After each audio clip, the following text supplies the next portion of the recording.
గుస్సాడి నృత్యానికి గిన్నిస్ బుక్లో చోటు లభించింది. ఢిల్లీ రిపబ్లిక్ వేడుకల్లో 5,000 మందితో ఒకేసారి నృత్యం చేయడంతో గిన్నిస్ బుక్ ఆఫ్ వరల్డ్ రికార్డ్స్లో నమోదైంది.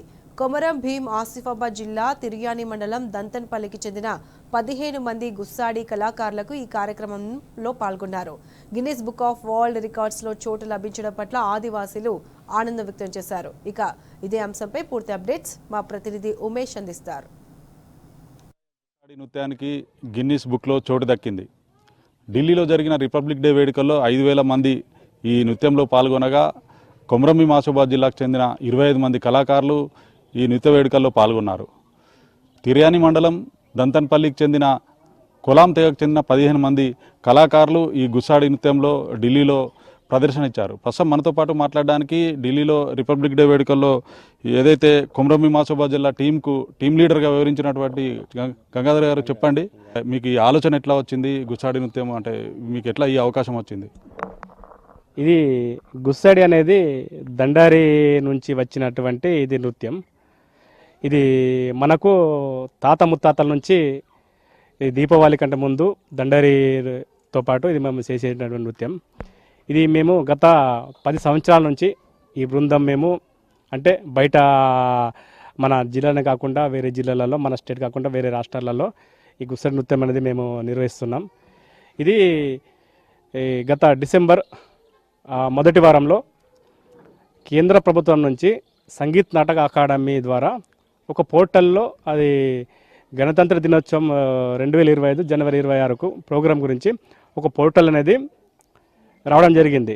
అది చూసి మేము అందులో అప్లై చేయడం ద్వారా అందులో భీమాయ్ గుస్సాడి బృందం అప్లై చేయడం ద్వారా మాకు సెలెక్ట్ అవ్వడం జరిగింది. సెలెక్ట్ అవడంతో మేము డిసెంబర్ 26న మన దంతన్పల్లి గ్రామం నుంచి ఢిల్లీకి బయలుదేరడం జరిగింది. సో అక్కడ అది నాటక అకాడమీ వాళ్ళు అన్ని ఫెసిలిటీస్ అంటే మాకు ఉండడానికి అక్కడ నుంచి మనకు హోటల్స్ నుంచి పూసా గ్రౌండ్ అంటే అది మన అగ్రికల్చర్ ఇన్స్టిట్యూట్ రీసెర్చ్ సెంటర్లో మాకు ట్రైనింగ్ ఇవ్వడం జరిగింది. అక్కడ దరిదాపుగా అంటే మన ఆదివాసీ తెగలలో ఓవరాల్ ఇండియాలో దాదాపుగా ఒక 2,008 మంది ట్రైబల్ కళాకారులు పాల్గొనడం జరిగింది. అందులో ఇక సౌత్ జోన్ నుంచి అంటే అన్ని ట్రైబల్లలో పూర్ ట్రైబల్గా ఒక కులం తెగ నుంచి మేము అందులో పాల్గొనడం మాకు చాలా సంతోషకరం. అందులో దాంతోపాటు మాకు గిన్నిస్ రికార్డ్ రావడం అంటే ఇది మా కులం తెగ వారికి మేము గర్వకారణంగా ఈరోజు మేము చెప్పదలుచుకున్నాము. ఇందులో ఇంకో పాయింట్ ఏంటంటే మేము దరిదాపుగా ఎన్నో సంవత్సరాల నుంచి మేము ఇది గుస్సాడి నృత్యం చేయదలుచుకున్నాం.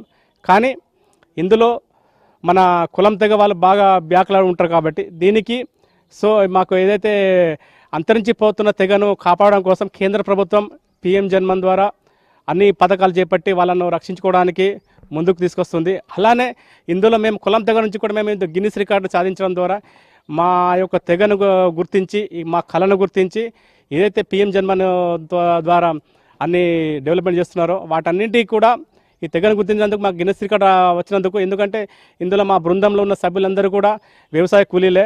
సో వీళ్ళందరికీ ఎవరికి కూడా ఎంప్లాయ్మెంట్ ఎలాంటి లేదు. సో వీళ్ళందరికీ కూడా చిన్న ఎంప్లాయ్మెంట్ కానీ జీవన వృత్తి కానీ. ప్రధానంగా ఒకటి చెప్పండి, ఏదైతే ఢిల్లీ రిపబ్లిక్ డే వేడుకలు మీరు దాదాపు ఎన్ని రోజులు శిక్షణ పొందారు? అంటే ఇక్కడ నుంచే శిక్షణ పొంది వెళ్ళారా లేదంటే అక్కడ కనుక ఎవరైనా ట్రైనింగ్ ఇచ్చారా? అక్కడ మనకు ఆల్రెడీ మేము ఇక్కడ అంటే మేము మా డప్పు ద్వారా మేము చేసే డ్యాన్స్కి అక్కడ మాకు శిక్షణ ఏంటంటే అక్కడ జయతి జయమామ భారతం అనే పాటకు అక్కడ వాళ్ళు మాకు ట్రైనింగ్ ఇప్పించారు. అది గత 26 రోజులు మాకు అక్కడ ట్రైనింగ్ ఇప్పించి అక్కడ పూసా గ్రౌండ్ మరియు అక్కడ ఢిల్లీ ఫేరెడ్లో మాకు అంటే రాత్రి అంటే ఒక 10 రోజులు నైట్లు కూడా చేపించారు.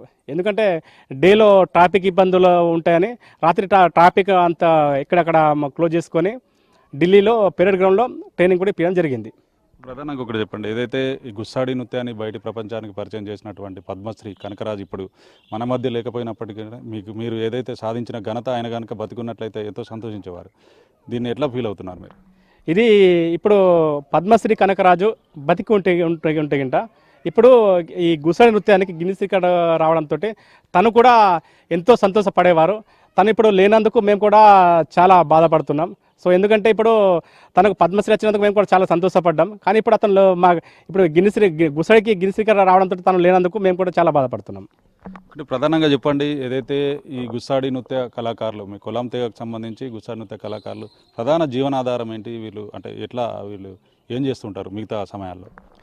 దాదాపుగా మన దంతంపల్లి భీమయ్యకు ఇది దంతంపల్లి విలేజ్ తిరియన్ మండల్ బాగా వెనుకబడిన విలేజ్, ఏజెన్సీ ప్రాంతం, బాగా ఏజెన్సీ ప్రాంతం. ఇది మా ట్రైబల్లోనే అత్యంత వెనుకబడిన, ఇది దరిద్రకు దిగునున్నటువంటి పీటీజీ కొలామ్స్ అంటారు మనల్ని. వీళ్ళు ఈరోజు రెక్కాడితే తప్ప డొక్క ఆడేటట్టు లేదు పరిస్థితి. ఇవాళ ప్రభుత్వాలు గుర్తించి మనని ఇవాళ మనకి ఇక్కడ ఏదైతే జీవనోపాధి అనేది లేదు వాళ్ళకి, వాస్తవానికి చూస్తే మొత్తానికి ఏం ఇది అస్సలు లేదు. ఎందుకంటే వీళ్ళు బాగా పూరు, అంటే తిండి కూడా లేదు. అంటే ఈ ప్రభుత్వాలు ఇవాళ ఆ 25 కిలోల ఉచిత బియ్యం కూడా సరఫరా చేయకుంటే వీళ్ళకి అసలు తిండే దొరకనటువంటి పరిస్థితి వీళ్ళది. ప్రధానంగా వీళ్ళు ఏం చేస్తూ ఉంటారు? వీళ్ళు వ్యవసాయ కూలీలుగా ఇక్కడ జీవనోపాధి చేస్తారు, లేకుంటే లేబర్గా ఇటు అటు మేస్త్రి పనికి వాటి వీటికి వెళ్తూ ఉంటారు.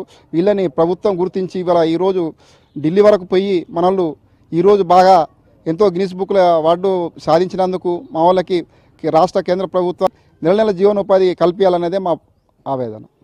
ఓకే అండి, మొత్తంగా ఏదైతే రిపబ్లిక్ డే వేడుకల్లో గుస్సాడి నృత్యానికి గిన్నిస్ బుక్లో చోటు లభించడం పట్ల ఈ కొలాం తెగకు చెందిన ఏదైతే వీళ్ళందరూ కూడా సంతోషం వ్యక్తం చేస్తున్నారు. ప్రధానంగా ఏదైతే గుస్సాడి నృత్యాన్ని బయట ప్రపంచానికి పరిచయం చేసినటువంటి పద్మశ్రీ కనకరాజు కూడా ఇప్పుడు వీరి మధ్య లేకపోవడం పట్ల వాళ్ళు కూడా విచారం వ్యక్తం చేస్తున్నారు. మొత్తంగా ఏదైతే గుస్సాడి నృత్య కళాకారులను రాష్ట్ర ప్రభుత్వం, రాష్ట్ర ప్రభుత్వాలు రెండు కూడా ఆదుకోవాలి. వాళ్ళందరూ కూడా వ్యవసాయ కూలీలుగా వాళ్ళ ఏదైతే బతుకుతూ ఉన్నారో వాళ్ళందరికీ ప్రతి నెల కొంత కేంద్ర రాష్ట్ర ప్రభుత్వాలు కొంత ఏదైతే ఆర్థిక సాయం కూడా చేయాలి అంటూ ప్రధానంగా కుల పెద్దలు డిమాండ్ చేస్తూ ఉన్నారు. ఇది ఇక్కడ తాజా పరిస్థితి. వీడియో జర్నలిస్ట్ శ్రీనివాస్తో ఉమేష్, టీ న్యూస్, మంచిర్యాల.